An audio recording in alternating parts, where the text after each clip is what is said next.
Oke, halo mahasiswa, kembali lagi bersama saya Oksa di perkuliahan online. Nah, kali ini kita akan lanjutkan lagi materi untuk PLSQL atau Database Programming dengan menggunakan Oracle. Nah, di video yang sebelumnya kita sudah membahas materi untuk yang section 31 dan section 32.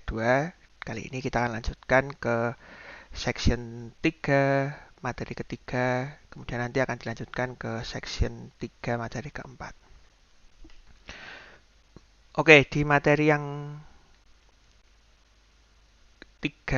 materi yang ketiga di section ketiga ini, kita semua akan belajar tentang memanipulasi data di dalam PLSQL. Ya, kalau di sebelumnya atau di video sebelumnya tadi atau di materi yang kedua, itu kita berusaha mengambil data dari database. Nah, kali ini kita akan memanipulasi data. Ya, manipulasi datanya atau merubah datanya. Ya. Nah, supaya ini dapat berjalan dengan baik ya atau supaya default database-nya tidak rusak atau tidak ya data integrity-nya tetap baik, ada baiknya kita akan lakukan dulu proses copy tabel.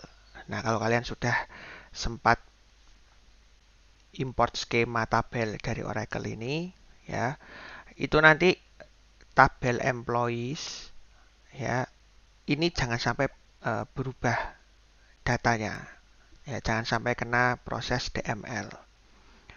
Nah, untuk itu kita akan buat dulu semacam tabel backup, ya, tabel backup ini nanti akan digunakan untuk proses atau untuk memberikan contoh di dalam materi kali ini. Nah, caranya sebenarnya simpel aja, tinggal kita panggil aja fungsi atau perintah untuk create table. Ya, di sini diberi nama copy employee. Ya, copy employee ini. Kemudian kemudian select bintang from employees. Artinya tabel copy employees ini nanti seluruh datanya, entah kolom maupun baris, diambil semua dari tabel employees. Ya, benar-benar seperti copy paste saja. Ya. Nah, nanti semua proses transaksinya akan dilakukan di dalam tabel copy employee ini.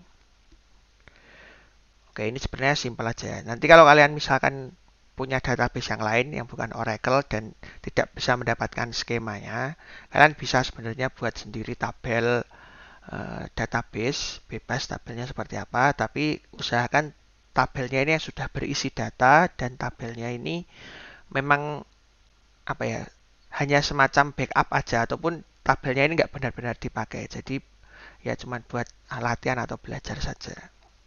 Ya, jangan sampai kalian punya database yang datanya sudah benar-benar dipakai tapi malah dipakai buat belajar kayak gini, nanti malah rusak semua datanya. Oke, ya ini cuman untuk apa ya? Pengamanan aja ya supaya jangan sampai data yang ada dalam database kalian itu malah justru rusak gara-gara belajar ini. Oke, setelah kita buat tabel copy employee ini, nah, seperti yang sudah dibahas di video sebelumnya di awal bahwa proses manipulasi data itu pasti akan menggunakan yang namanya DML ini.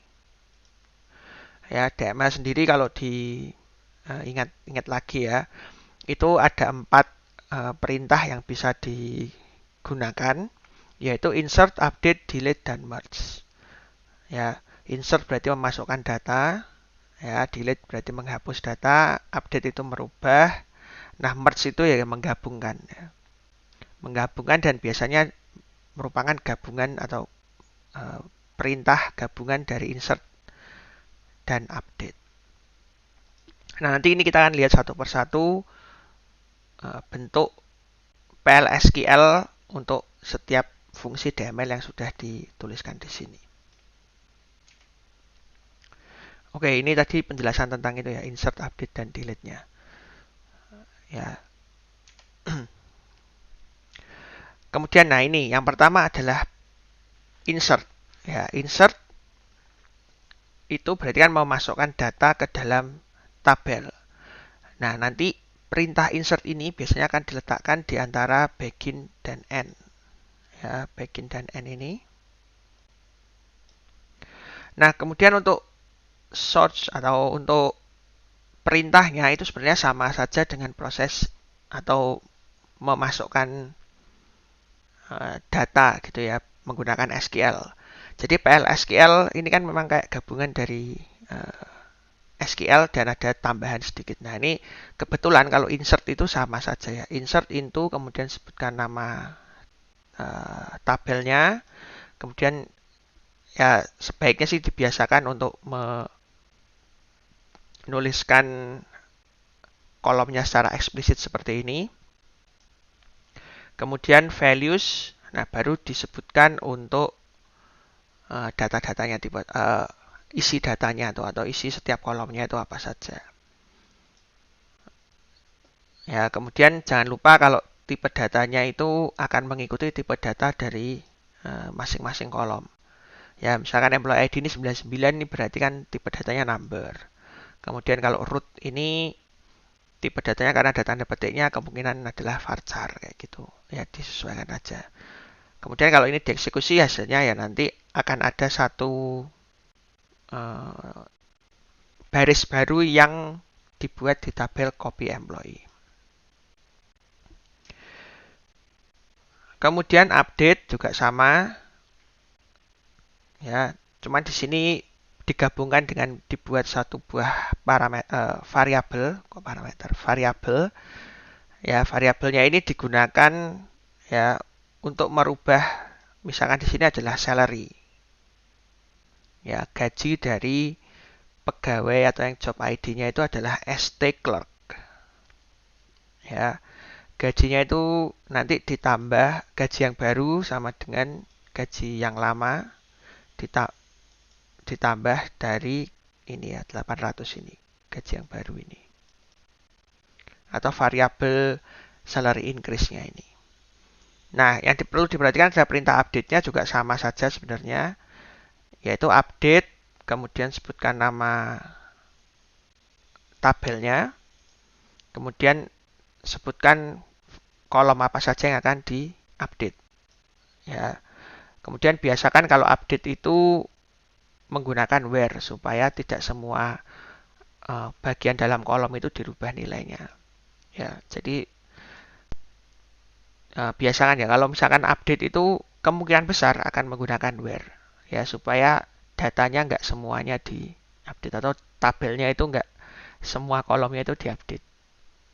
Ya, jadi perintahnya sebenarnya sama saja tapi mungkin kalau update ini bisa dikombinasikan dengan variabel. Kemudian delete data juga sama saja ya, tinggal perintahnya delete, kemudian delete from, kemudian sebutkan nama tabelnya. Nah, nanti kalau sudah ditambahkan ini ya where ini ya. Where di sini juga sama kegunaannya supaya tidak semua baris di dalam tabel itu dihapus semua. Ya. Kembali lagi where ini ya seperti yang sudah dibahas di video sebelumnya bisa mengambil variabel dari PL/SQL. Ya, perintah delete-nya yang ada di sini ini bisa mengambil nilai atau variabel dari PL/SQL. Contoh di sini adalah variabel departemen number ini. Nah, variabel ini dipakai di dalam where. Ya, di sini. Oke, ya insert, update, delete itu yang biasa digunakan. Nah, yang mungkin agak sedikit lebih banyak penggunaannya atau jarang digunakan tapi sebenarnya sangat membantu yaitu tentang merge ya, menggabungkan baris ataupun dua tabel yang berbeda. Jadi contohnya di sini sudah jelas bahwa di sini akan menggabungkan atau melakukan merge dari tabel copy employee dengan tabel employees. Ya, copy employees akan dicoba di merge dengan tabel employees, di mana employee-nya ini ya yang dipakai perbandingan atau pembandingnya itu adalah employee ID di masing-masing tabel. Ya, ini ditandai dengan E titik dan C titik. Ini menunjukkan bahwa employee ID yang diambil ini diambil dari dua tabel yang berbeda. Kemudian ketika nilainya sama, nanti akan dilakukan proses update. Tapi ketika nilainya beda, nanti akan dilakukan insert, proses insert. Ya, sebenarnya kayak perintah merge biasa saja ya. Merge biasa, kalau cocok apa yang dilakukan update, tapi kalau nggak cocok lakukan insert. Nah, misalkan seperti itu. Kemudian, nah ini sesuatu yang baru di dalam proses manipulasi di dalam PLSQL ini ya. Ini akan sebenarnya kursor ini ya yang membedakan tuh adanya namanya kursor ini. Kursor ini sangat banyak kegunaannya ya. Nanti di sini ada dua jenis kursor yang kita akan pelajari, yaitu yang implisit dan eksplisit. Ya, nanti implisit kursor ini adalah kursor ya. Kursor ini semacam apa ya? Penunjuk lah. Penunjuk atau memori khusus ya. Ini ya di sini. Kursornya adalah memori khusus atau private memory di sini istilahnya. Private memory yang disiapkan oleh Oracle Server ketika dia akan melakukan eksekusi sebuah SQL statement. Ya, itu adalah kursor. Jadi dia memori khusus yang kita sebagai developernya itu nggak bisa otak-atik atau kita nggak bisa lihat bentuknya pastinya itu seperti apa. Tapi kita sebenarnya bisa panggil kursornya ini. Ya, nah nanti kursornya yang kita belajar ada dua tadi ya. Implicit itu berarti yang benar-benar didefinisikan otomatis oleh Oracle atau benar-benar dibuat oleh sistem. Kita nggak bisa melihat proses definisinya dan proses pembuatannya itu seperti apa, kita nggak akan bisa tahu karena memang dilakukan otomatis oleh Oracle. Ya, nah ini nanti kursor yang implisit ini biasanya dinamai depannya itu adalah SQL. Kemudian SQL dot ya ada dotnya, kemudian dotnya nanti adalah atribut-atribut yang lainnya. Tapi selalu diawali oleh SQL dot apa kayak gitu. Nah, nanti itu yang tipenya adalah implisit. Nah, kalau eksplisit itu yang didefinisikan oleh programmer atau developer atau kita sendiri. Ya, kursor ini yang mendefinisikan kita sendiri. Ya, nanti kita akan lihat contohnya seperti apa. Nah, kita kembali lagi ke materi yang tadi ini. Nah, gunanya sih apa sih sebenarnya kalau kita mau menggunakan kursor ini, ya? Jadi terkadang misalkan kalau kita melakukan proses delete seperti ini ya, kita ingin tahu ada berapa baris yang dihapus oleh perintah ini. Ya, kita misalkan ingin tahu atau ingin menghitung berapa jumlah baris yang dihapus oleh perintah atau oleh PLSQL yang kita eksekusi ini. Nah, supaya kita bisa mendapatkan data itu, jumlah barisnya berapa yang terhapus atau jumlah baris yang di-insert itu berapa atau jumlah baris yang di-update itu berapa. Nah, itu semua dapat kita dapatkan menggunakan yang namanya kursor. Ya, jadi itu kegunaannya. Kemudian nah ini ya tadi yang aku bilang terkait dengan implicit kursor. Nah, implicit kursor ini ya yang bisa dimanfaatkan atau digunakan itu adalah SQL found ya. Ya, maksudnya ini adalah boolean yang akan mengembalikan nilai true ketika SQL statement yang dieksekusi itu menghasilkan satu baris atau lebih, ya minimal satu baris. Pokoknya kalau hasil returnnya itu satu baris data, ya atau lebih, ya minimal satu, itu akan SQL found ini akan bernilai true. Kebalikannya ya, kalau not found ini bernilai true ketika SQL statementnya ini tidak mengembalikan satu baris pun data. Ya, kemudian row count ini, nah ini yang tadi yang digunakan untuk menyelesaikan masalah yang tadi, di mana ini berguna untuk ngecek apakah atau berapa jumlah baris yang terkena atau kena proses data manipulation itu tadi, DML-nya itu berefek atau berimbas ke berapa baris. Ini bisa kita langsung panggil dengan SQL row count ini. Nah, untuk menuliskannya, contohnya kira-kira seperti ini, ya. Ketika kita melakukan delete, hasilnya langsung kita cetak di sini. Ini ya contohnya. Nggak pakai SQL, kemudian persen row count. Nanti akan langsung kelihatan berapa jumlah baris yang terhapus oleh perintah yang kita panggil ini. Perintah delete-nya ini. Ini juga sama, proses update. Kemudian berapa jumlah baris yang terupdate, ini juga bisa kita dapatkan dengan manggil fungsi SQL row count ini.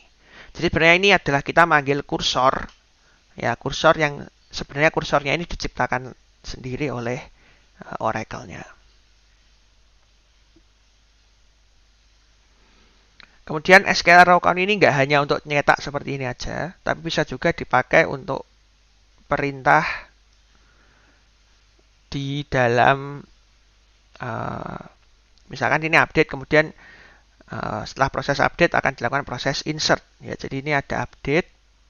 Oke.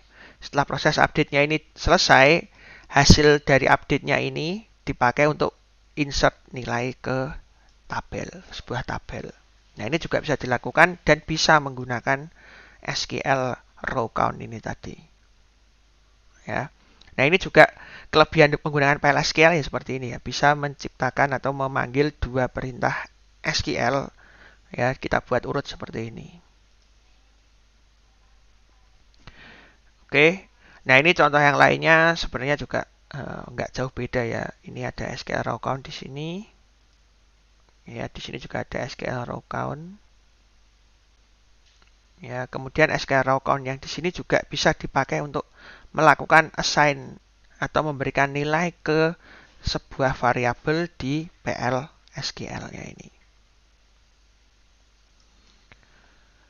Oke, jadi itu materi untuk bagian ketiga, section 3 materi yang ketiga ini, di mana kita sudah bisa lihat bagaimana membuat SQL statement itu dapat jalan dan digunakan dalam PL/SQL block. Ya. Nah, insert, update, delete, merge ini kan perintah SQL, sebenarnya mirip-mirip ya untuk digunakan dalam PL/SQL. Dan ada satu lagi tambahan berupa kursor. Ya, tapi kursor yang dibahas di materi ini hanya yang implisit. Nanti yang eksplisit ada di materi tersendiri. Oke, rasa cukup untuk materi yang ketiga ini. Sekarang kita akan lanjutkan ke materi yang keempat. Oke, untuk di materi yang keempat atau materi terakhir di section ketiga ini sebenarnya tentang transaction control statement. Cuman ini memang nggak bisa dipraktekkan secara langsung karena yang kita pakai atau selama mencoba itu kita kan menggunakannya Apex yang online. Nah, online itu transaksinya itu langsung disimpan atau dikomit gitu ya. Jadi nggak bisa benar-benar dicoba. Cuman yang penting kita akan tahu atau lihat bagaimana sih sebenarnya garis besar dari menggunakan PLSQL khususnya yang transaction control ini. Ya, jadi sebenarnya sih nggak terlalu jauh berbeda dengan di materi yang ketiga, ya perintahnya tuh perintah SQL statementnya tuh juga nggak terlalu jauh berbeda, jadi sama-sama saja. Ya, tapi ini cuman bisa aku jelaskan secara konsep saja karena memang tidak bisa dipraktekkan kecuali kalian memang sudah install Oracle Apex-nya itu secara offline atau secara lokal di komputer kalian. Oke, sekarang kita akan lihat bagaimana perintah transaction control ini. Jadi sebenarnya transaction control ini ada 3 perintah yang bisa dipakai untuk dalam PLSQL ya, yaitu commit, kemudian ada rollback, dan ada namanya save point. Ya. Nah, mari kita lihat sebenarnya database transaction atau transaksi dalam database itu sebenarnya seperti apa. Ya. Satu buah transaksi ini itu sebenarnya adalah database operation atau operasi database biasa aja. Bisa DML, bisa DDL dan sebagainya. Pokoknya satu database operation yang tidak bisa dipisahkan. Jadi itu semua harus dilakukan secara kesatuan. Bisa 3 perintah, bisa 4 perintah, bisa 5 perintah. Intinya adalah harus dilakukan semuanya. Jadi kalau misalkan dari 5 perintah hanya bisa jalan 3 ya nggak bisa. Itu berarti database transaction-nya gagal. Ya. Kegunaannya apa? Gunanya transaction ini itu untuk maintain data integrity atau istilahnya itu adalah integritas data yang ada dalam tabel database. Ya, supaya datanya itu tetap konsisten. Di sini sudah ada tulisannya dan ya sesuai dengan apa ya? Model bisnis atau proses bisnis yang sebenarnya terjadi di dalam dunia nyata.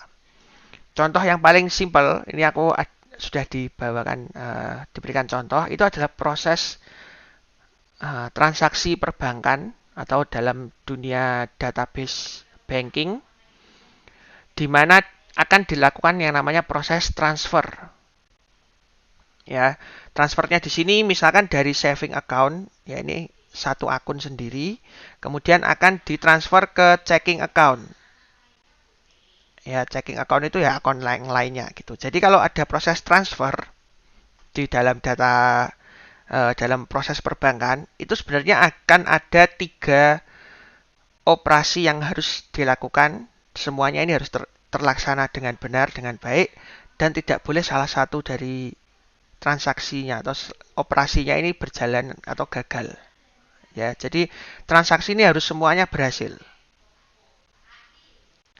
Ya, jadi yang pertama itu harus mengurangi atau decrease saving account. Jadi karena akan transfer dari saving account ke checking account, berarti data yang ada di saving account akan dikurangi.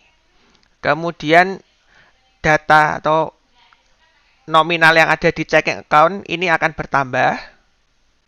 Kemudian yang terakhir adalah record. Record itu adalah mencatat. Jadi transaksinya ini tercatat di dalam transaction journal atau jurnal transaksi. Atau akuntansi kayak sejarah proses decrease dan increase-nya ini. Ya. Ini akan sangat penting untuk melakukan apa ya, report ya. Report atau apa ya, laporan keuangan ini akan sangat berguna dari jurnalnya ini. Nah, ini hanya satu proses transfer uang saja dari 2 akun yang berbeda. Ini akan membutuhkan 3 step atau 3 database operation yang harus berjalan dengan baik. Ya. Nah, ini semua itu harus berjalan dengan baik tanpa ada kesalahan. Jadi decrease saving oke, kemudian increase checking ya datanya ditambah oke, record transaksinya disimpan, record transaksinya kalau oke baru dilakukan yang namanya commit.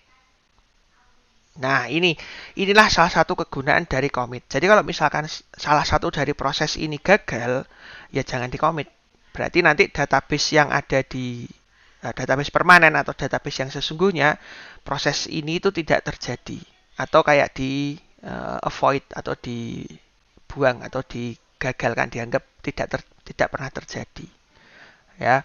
Tapi kalau ketiga-tiganya jalan dengan baik, semuanya berjalan dengan benar, kemudian di-commit, berarti data yang ada di dalam database permanen, anggap aja di sini adalah database permanennya, itu dapat dipakai atau sudah terupdate atau sudah menjadi data yang terbaru. Ya, inilah proses kegunaan dari proses commitnya ini supaya memastikan semua proses atau operasi database-nya ini berjalan dengan baik.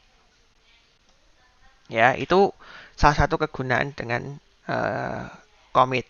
Nah, kalau misalkan ada yang gagal seperti tadi yang aku ceritakan ya, bisa tinggal kita gunakan atau panggil fungsi yang namanya rollback ini. Ya. Nah, rollback ini ya tadi ya. Jadi proses ini dan proses ini itu kayak di cancel atau dihapus atau dianggap di void atau dianggap tidak pernah terjadi di rollback makanya. Ya. Nah, ini contoh dari proses yang memanfaatkan DML kemudian melakukan transaction control juga. Contohnya di sini akan melakukan insert ke dalam tabel pair table. Anggap aja ada satu buah tabel namanya pair table ini. Ya. Kemudian ketika sudah selesai melakukan insert dilakukan yang namanya commit. Ya, berarti kalau sudah ada perintah commit seperti ini, proses insert ini sudah pasti akan tersimpan di dalam database secara permanen atau benar-benar tersimpan ya. Bukan hanya tersimpan di kayak memori sementara dari Oracle.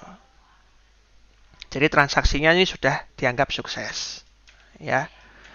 Kemudian ini ada yang namanya rollback. Jadi kalau misalkan insert, kemudian rollback, kemudian masuk insert lagi, nanti yang akan dilakukan di database yang sesungguhnya itu yang ini saja. Ya. Insert yang sebelumnya ini karena di rollback jadi tidak dilakukan. Ya.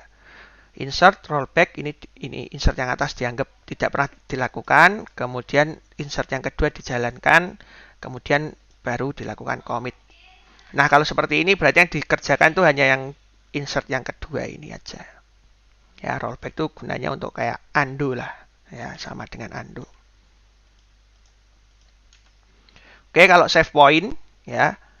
Save point ini seperti checkpoint. Jadi kalau kita main game, ada namanya checkpoint itu biar nggak ngulangnya dari awal, tapi ngulangnya dari checkpointnya ini.